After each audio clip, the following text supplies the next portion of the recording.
ரசிகர்கள் பலரும் பார்த்திராத திரையுலக பிரபலங்களின் சிறு வயது புகைப்படங்கள் அவ்வப்போது இணையத்தில் வெளியாகும். அந்த வகையில் தற்பொழுது நடிகர் ரஜினிகாந்துடன் திரையுலக பிரபலம் ஒருவர் தனது சிறு வயதில் எடுத்துக்கொண்ட புகைப்படம் ஒன்று வெளியாகியுள்ளது. ரஜினிகாந்த் தூக்கி வைத்திருக்கும் இந்த சிறுமி யார் என ரசிகர்கள் தொடர்ந்து கேள்வி எழுப்பி வருகிறார்கள். அவர் வேறு யாரும் இல்லை, பின்னணி பாடகி அனுராதா ஸ்ரீராம் தான். தமிழ் சினிமாவில் மிகவும் பிரபலமான பின்னணி பாடகியாக இருக்கும் அனுராதா ஸ்ரீராம் தனது சிறு வயதில் சூப்பர் ஸ்டார் ரஜினிகாந்துடன் எடுத்துக்கொண்ட புகைப்படம் தான் இது. அனுராதா ஸ்ரீராம் கருப்பு தான் எனக்கு பிடிச்ச கலரு, நிலவை கொண்டு வா, மல்லிகையே மல்லிகையே என சூப்பர் ஹிட் பாடலை பாடியுள்ளார்.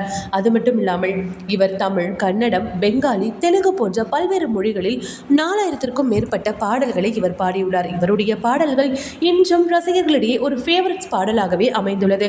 அது மட்டும் இல்லாமல் இவருடைய பாடல்களை கேட்கும் போது மிகவும் யதார்த்தமாகவும் அருமையாகவும் இருக்கும் என்றும் சொல்லப்படுகிறது. இந்த நிலையில் இந்த புகைப்படம் தான் தற்பொழுது இணையத்தில் மிகவும் வேகமாக பகிரப்பட்டு வருகிறது.